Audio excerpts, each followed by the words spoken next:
Hello, good afternoon, my dear students.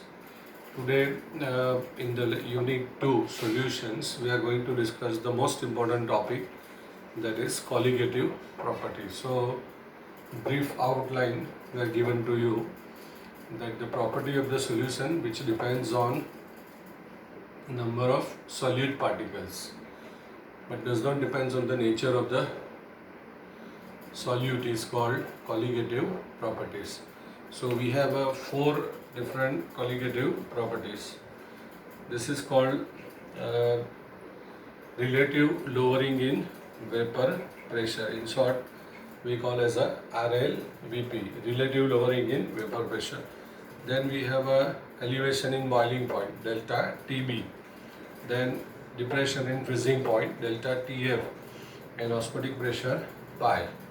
These all four properties are colligative properties and based on number of particles. So today we will discuss the relative lowering in vapor pressure. Now all of you are aware that boiling point of the solution is higher than that of solvent, and vapor pressure and freezing point are decreases when we make a solution. So it is higher in solvent.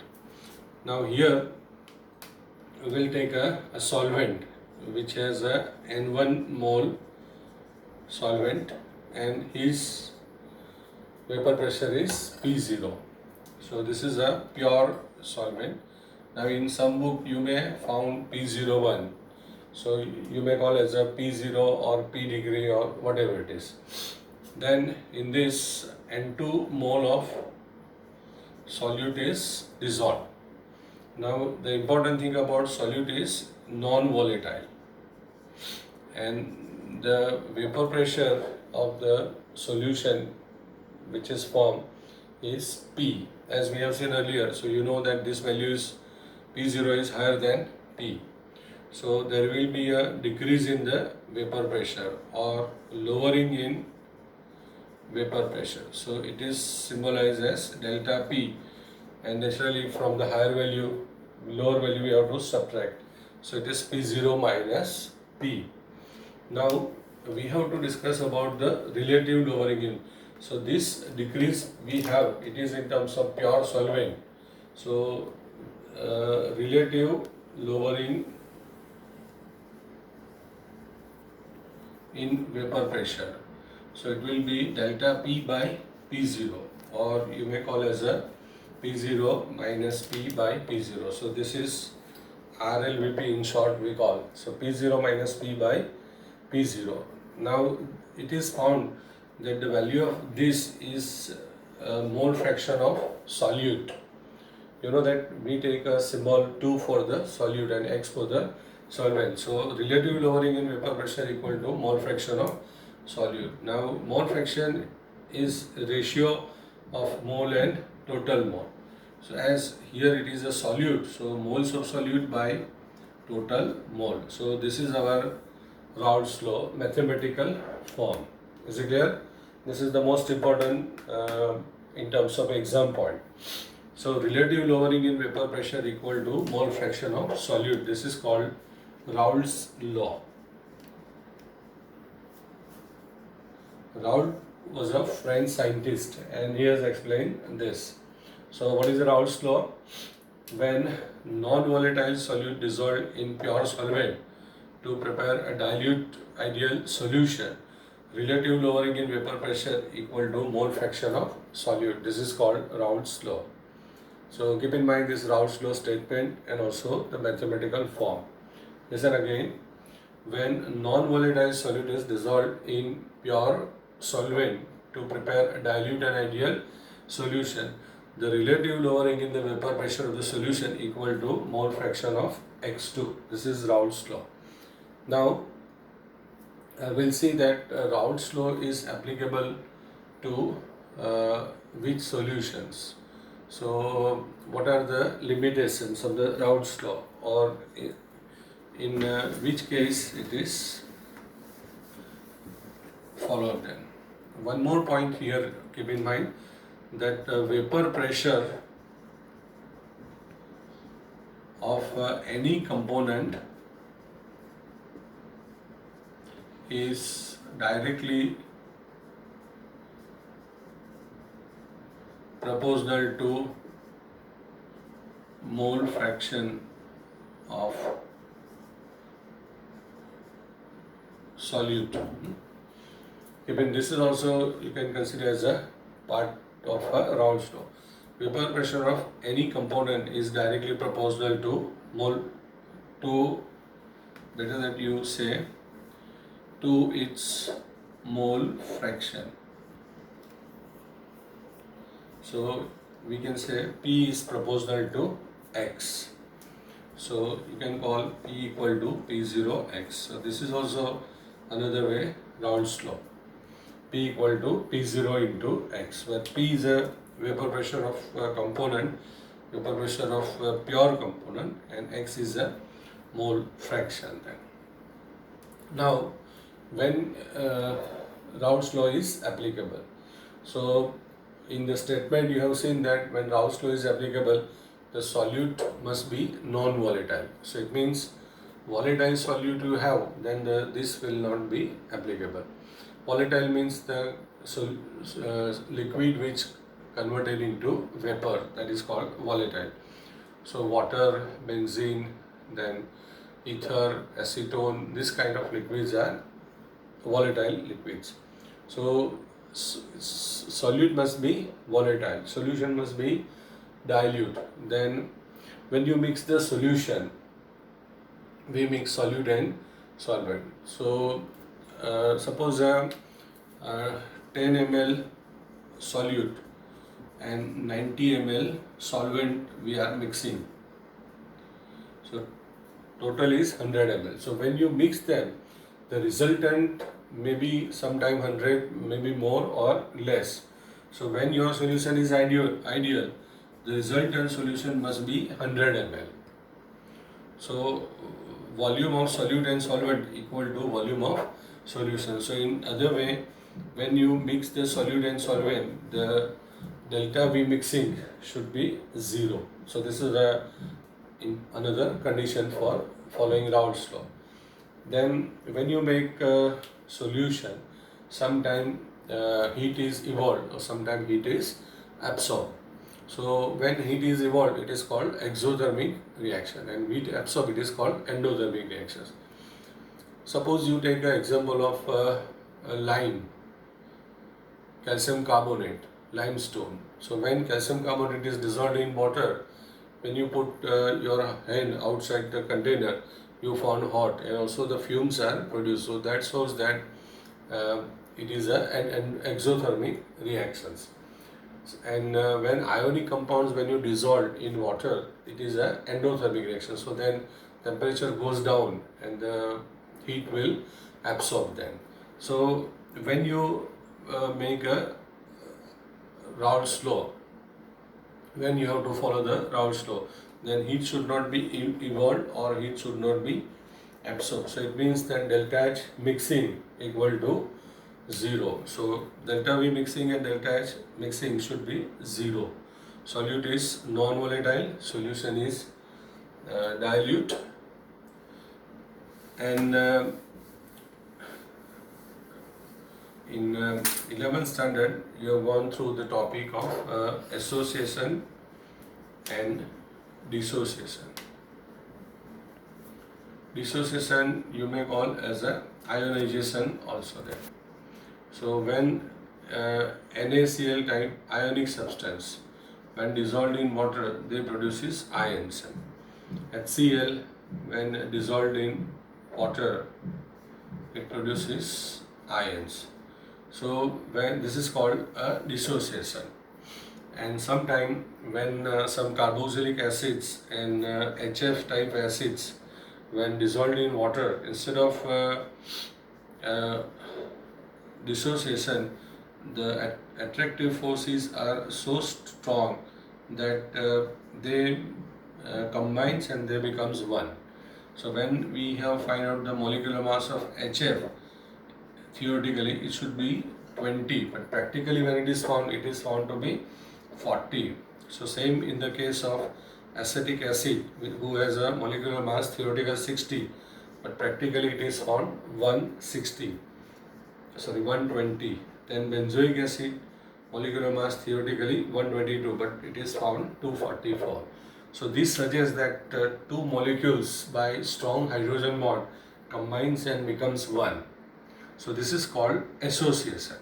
Association will decreases the number of molecules. Dissociation will increases the number of molecules. So then there is a chances of change in the colligative properties there. So when association dissociation takes place, the Raoult's law will not follow them.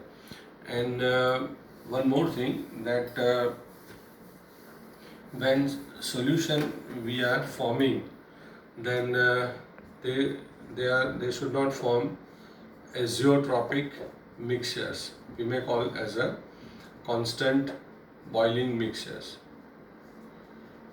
So when all these conditions are followed, then the Raoult's law will be used. So again, we'll discuss this.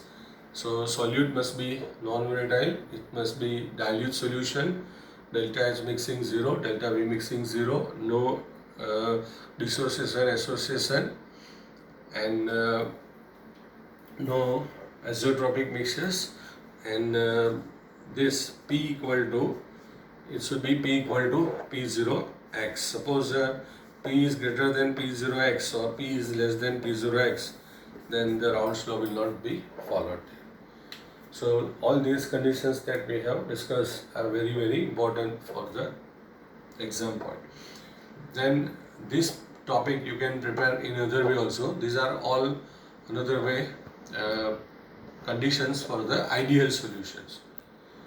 So when the solution is ideal, so same all these points that you have to mention for the ideal solution.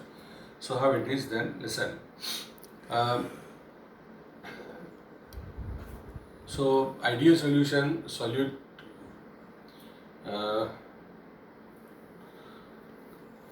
when dissolved in solvent and solution is formed. So delta H mixing is not equal to 0. Delta H mixing equal to 0, delta V mixing equal to 0. These two conditions for the ideal solution. Then P equal to P0x. Then no dissociation, association. Then it follow the Raoult's law. When you mention this, all conditions will be there. Raoult should not. He has to follow, ideal solution has to follow Raoult's law, and no azeotropic mixtures.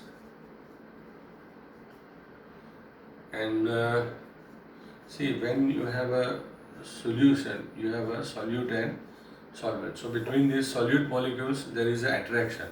Between these solvent molecules, there is an attraction. So when your solution is ideal, so whatever attractions they are here, they are here.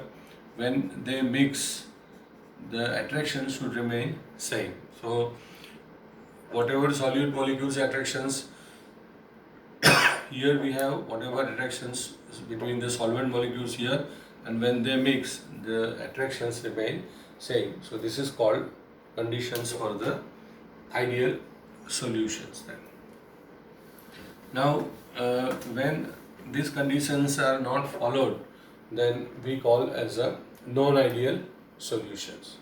So in non-ideal solutions, we have a two example. Non-ideal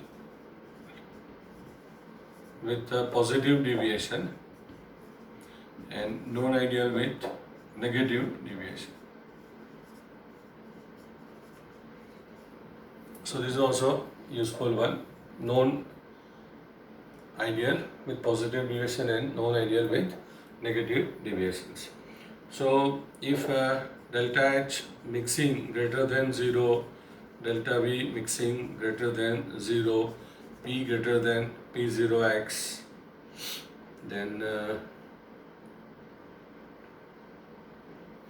here it is less than 0, delta V mixing less than 0, P less than P0 X.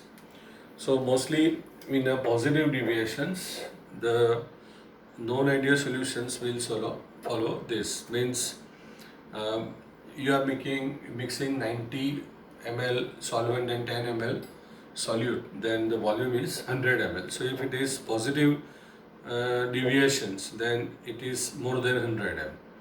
So delta H mixing less than 0, that is a exothermic reaction, and greater than 0 endothermic. So when positive deviations, solution will be endothermic. Then here it is P greater than P0 X then. And the one thing that you have to remember in other way, that is in positive deviation all values are increases, here all values are decreases. But the attraction that we have seen between the solute and solvent, when it is ideal it remains same, but when it is a deviation, non-ideal, this value will decreases.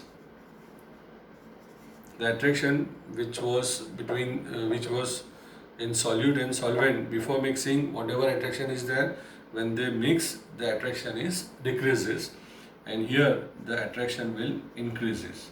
So in negative deviations the value is increases, in positive deviation the attraction will decreases. Otherwise positive deviations the values are positive, negative deviations values are negative. And positive deviations are forming constant boiling mixture, and these solutions are also forming constant boiling mixture. So I will explain what is a constant boiling mixture. So you can follow the meaning from the words. Constant boiling mixture means two liquids. Here we have to mix two liquids. Then suppose we take a example of ethanol and water. Now ethanol is a boiling point 78 degrees Celsius and water is a boiling point 100 degrees Celsius. So if they are not constant boiling mixtures, only they are mixtures, so these two are mixed, and when you boil them, ethanol will vaporize at 78 and water will vaporize at 100. But when you mix a constant boiling mixtures, which are also called azeotropic mixtures, then when you heat these mixtures, they will not boil at 78 and 100, but at one constant temperature both will boil. So that temperature will be below this or higher than this. So it is in terms of what kind of deviations you have. So what we have seen, in positive deviation the attraction decreases. So when they mix between them, the attraction decreases. As a result, they will boil at below 78 degrees Celsius. Both will evaporate together. So this kind of constant boiling mixtures is called minimum boiling azeotrophs or minimum constant boiling mixtures. Now if we have a maximum boiling mixtures, then they will boil above the boiling point of the higher than the boiling point of the two that they have then, because that what we have seen, that attraction here increases, so boiling becomes difficult. So in negative deviations they forms a maximum boiling azeotrophs. So HCl water, HNO3 water, H2SO4 water, these kind of azeotropic mixtures are of maximum boiling azeotrophs, and non-ideal solutions forms this kind of azeotrophs. Now for azeotropic mixtures or constant boiling mixtures, you have to mix the two components in a definite proportion. So randomly when you mix them, you will not form this kind of mixtures. As for example, we have seen ethanol and water. So you have to take 95% ethanol and 5% water. Then they form a constant boiling mixture. So if your composition is 80-20 or 70-30 or 75-25, then they will not form a azeotropic mixtures then. So this point also very useful one. Normally when two organic compounds are mixed and solution is formed, the intermolecular attraction decreases. So they form constant boiling mixtures of minimum constant boiling mixtures. And when HCl, HNO3 or H2SO4 HNO3 or um, HNO3, HCl and H2SO4 with water, their attractions increases. So they form a maximum boiling azeotrophs then. So this comparative studies of ideal and non-ideal with positive and negative, it's very important for us, and something will be there in your exams then.